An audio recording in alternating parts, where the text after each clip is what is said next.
ज्योतिर्गमय मृत्योर्मा अमृतं गमय। ओम शांति शांति शांति।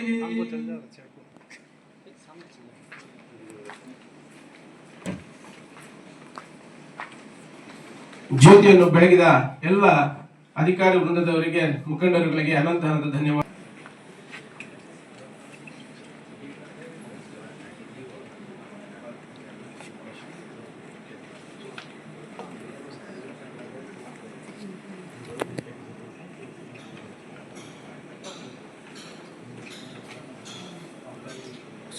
ದಾಸಿಮಯ್ಯನವರ ಭಾವಚಿತ್ರಕ್ಕೆ ಆಕೆಯ ಸ್ವಾಮಿ ನಿಷ್ಠೆಯ ಬಗ್ಗೆ ಎಷ್ಟು ಅದ್ಭುತವಾಗಿ ತಮ್ಮ ವಚನಗಳಲ್ಲಿ ಹೇಳ್ತಾರೆ.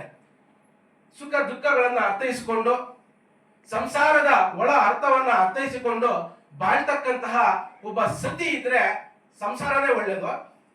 ಅಕಸ್ಮಾತ್ ನಮ್ಮ ಇಷ್ಟವನ್ನ ಅರ್ಥೈಸಿಕೊಳ್ಳದಿರ ಪ್ರತಿಯೊಂದಕ್ಕೂ ಆಪೋಸಿಟ್ ಆಗಿ ಮಾತಾಡ್ತಕ್ಕಂತಹ ಹೆಂಡತಿ ಸಿಕ್ಕಿದ್ರೆ ಸನ್ಯಾಸನೇ ಲೇಸು ಅಂತ ಹೇಳ್ಬಿಟ್ಟು ತಮ್ಮ ಒಂದು ವಚನದಲ್ಲಿ ಹೇಳ್ತಾರೆ.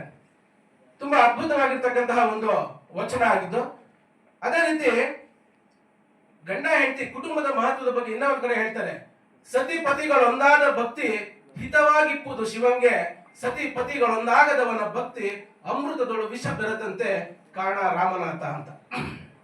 ರಾಮನಾಥ ಅಂತ ಮುದುನೂರು ಗ್ರಾಮದ ದೇವರು ಅಂದ್ರೆ ಶಿವನ ಒಂದು ದೇವಸ್ಥಾನ. ಇವತ್ತಿಗೂ ಸಹ ನಾವು ಮುದುನೂರಿಗೆ ಹೋದಾಗ ರಾಮನಾಥ ದೇವಾಲಯವನ್ನು ನಾವು ನೋಡಬಹುದು.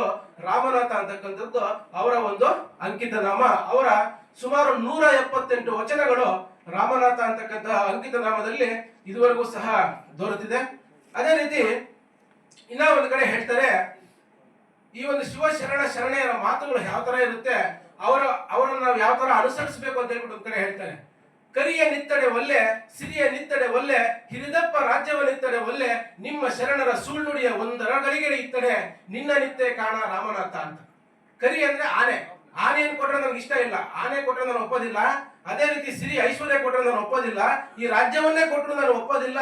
ಆದ್ರೆ ನನಗೆ ಆ ಶಿವಶರಣರ ಒಂದು ಅರೆಗಳಿಗೆ ಅವರ ಒಂದು ಅಮೃತ ವಚನಗಳು ಏನಿದೆ, ಅವರ ಮಾತುಗಳೇನಿದೆ, ಆ ಒಂದು ಅಮೃತ ವಚನಗಳು, ಆ ಒಂದು ಮಾತುಗಳನ್ನ ಕೇಳಿಸ್ಕೊಳ್ತಕ್ಕಂತ ಸೌಭಾಗ್ಯವನ್ನು ನನಗೆ ಕೊಟ್ರೆ ನಿನ್ನನ್ನೇ ನಾನು ಬೇಕಾದ್ರೆ ಕೊಟ್ಟು ಬಿಡ್ತೀನಿ ಅಂತ ಹೇಳ್ಬಿಟ್ಟು ತಮ್ಮ ವಚನಗಳಲ್ಲಿ ಹೇಳ್ತಾರೆ. ಅದೇ ರೀತಿ ಸಂಸಾರದ ಬಗ್ಗೆ ಹೇಳ್ತಾ, ಕಡೆಗೀಲಿಲ್ಲದ ಬಂಡಿ ಹೊಡೆಗೆಳೆಯದೆ ಮಾಡ್ಬುದೆ, ಕಡೆಗೀಲು ಬಂಡಿಗಾದಾರ ಈ ಕಡ ದರ್ಪವೇರಿದ ಒಡಲೆಂಬ ಬಂಡಿಗೆ ಮೃಡ ಭಕ್ತರ ನುಡಿಗರಣವೇ ಕಡೆಗೀಲು ಕಾಣ ರಾಮನಾಥ ಅಂತ. ನಿಜವಾಗ್ಲೂ ಅದ್ಭುತವಾಗಿರ್ತಕ್ಕಂತಹ ಒಂದು ವಚನಗಳು. ಬಂಡಿ ಸುಮಾರು ನಮ್ಮ ಬಸವಣ್ಣ ಆಗಿರ್ಬೋದು, ಅಲ್ಲಮಹಾಪ್ರಭು ಆಗಿರ್ಬೋದು, ಯಾರೇ ತಗೊಳ್ರಿ, ವಚನಕಾರರೆಲ್ಲ ಏನ್ ಮಾಡ್ತಾರೆ ಅಂದ್ರೆ ನಮ್ಮ ಒಂದು ದೇಹವನ್ನ ಬಂಡಿಗೆ ಹೋಲಿಕೆ ಮಾಡ್ತಾರೆ.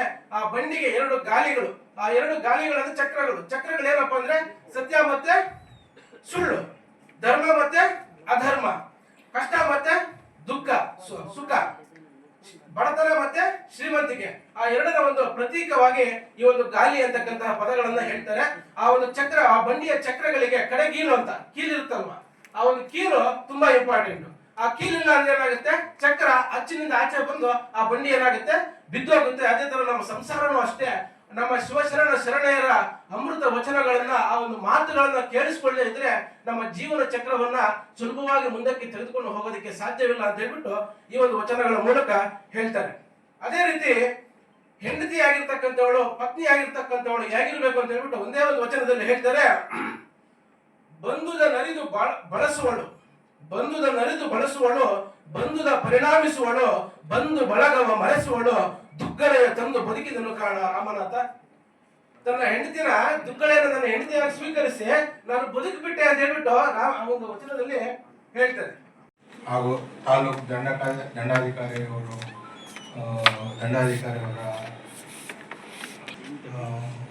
ಆನಂದ್ ಸರ್ ಅವರೇ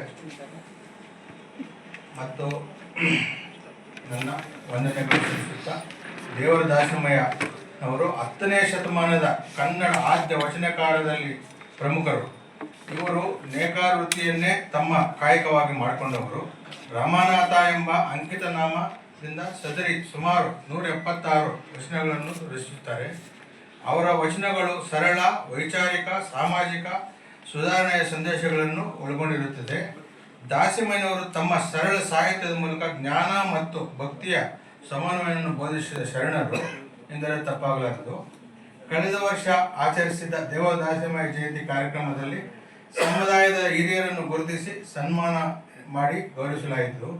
ಅದರಂತೆ ಈ ವರ್ಷ ಕಳೆದ ಸಾಲಿನಲ್ಲಿ 10ನೇ ತರಗತಿ ಮತ್ತು PUC ಪರೀಕ್ಷೆಯಲ್ಲಿ 80%ಕ್ಕಿಂತ ಹೆಚ್ಚಿನ ಅಂಕ ಪಡೆದು ಉತ್ತೀರ್ಣರಾದ ಪ್ರತಿಭಾವಂತ ವಿದ್ಯಾರ್ಥಿಗಳನ್ನು ಗುರುತಿಸಿ ಕಾರ್ಯಕ್ರಮಗಳನ್ನು ಹಮ್ಮಿಕೊಳ್ಳುವ ಮೂಲಕ ದೇವರ ದಾಸಿಮಯ್ಯ ಜಯಂತಿಯನ್ನು ಅರ್ಥಪೂರ್ಣವಾಗಿ ಆಚರಿಸಿಕೊಂಡು ಬರುತ್ತಿದ್ದೇವೆ. ಈ ಹಿಂದಿನ ವರ್ಷ ಸಂದರ್ಭದಲ್ಲಿ ಸಮುದಾಯ ಬಗ್ಗೆ ಭವನದ ಬಗ್ಗೆ ಮನವಿಯನ್ನು ನೀಡುತ್ತೇವೆ.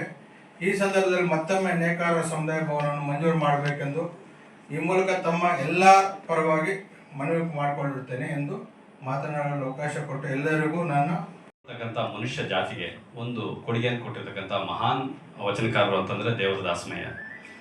ಸೊ ಅವರು ಸಾಕಷ್ಟು ವಚನಕಾರರು 12ನೇ ಶತಮಾನದಲ್ಲಿ ಹೋಗಿದ್ದಾರೆ. ಆದರೂ ನಾವು ಇವತ್ತಿಗೂ ನಾವು ವಚನಕಾರರನ್ನ ನೆನೆಸ್ಕೊಳ್ಳೋದಕ್ಕೆ, ಆದರೆ ಯಾವಾಗಲೂ ಜಯಂತಿ ಬಂದಾಗ ಒಂದ್ಸಲಿ ಹಂಗೆ ಕಾಣಿಸ್ಕೊಂಡು ಅವ್ರ ಜಯಂತಿ ಆಯ್ತಪ್ಪ ಅಂತೇಳಿ ಮುಗಿಸ್ಕೊಂಡು ಹೋಗತಕ್ಕಂಥವ್ರು ಅಷ್ಟೇ.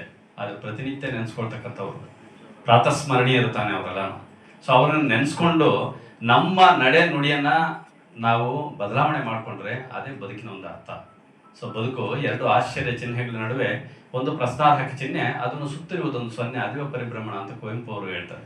ಸೊ ಸುಮಾರು ಜನ ವಚನಕಾರರಾಗಲಿ ಶರಣರಾಗಲಿ ಸುಮಾರು ಜನ ಹೇಳಿರ್ತಕ್ಕಂಥದ್ದು ಬದುಕನ್ನ ಬದಲಿಸ್ಕೋ, ಅಂದ್ರೆ ನಿನ್ನ ನಡೆ ನುಡಿಯನ್ನ ನೀನು ಏನು ಹೇಳ್ತೀಯೋ ಅದನ್ನ ಮಾಡತಕ್ಕಂಥದ್ದನ್ನೇ ಹೇಳು.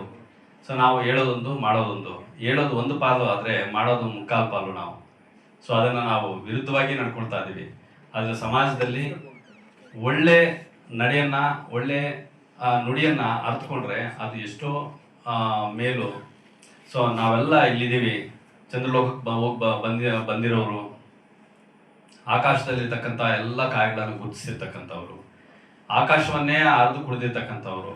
ಆದರೆ ಪಕ್ಕದಲ್ಲಿರ್ತಕ್ಕಂಥ ಮನುಷ್ಯನಿಗೆ, ಪಕ್ಕದಲ್ಲಿರ್ತಕ್ಕಂಥ ನೋವಾಗ್ತಾ ಇರ್ತಕ್ಕಂಥ ಮನುಷ್ಯನನ್ನ ಗುರುತಿಸಿ ಅವನಿಗೆ ಸಾಂತ್ವನ ಹೇಳ್ತಕ್ಕಂಥದ್ದನ್ನು ಮರೆತಿದ್ದೀವಿ. ಇವತ್ತು ಮನುಷ್ಯತ್ವನ ನಾವು ಮರೆತಿದ್ದೀವಿ. ಮನುಷ್ಯರಾಗಿ ನಾವು ಬದುಕಬೇಕು.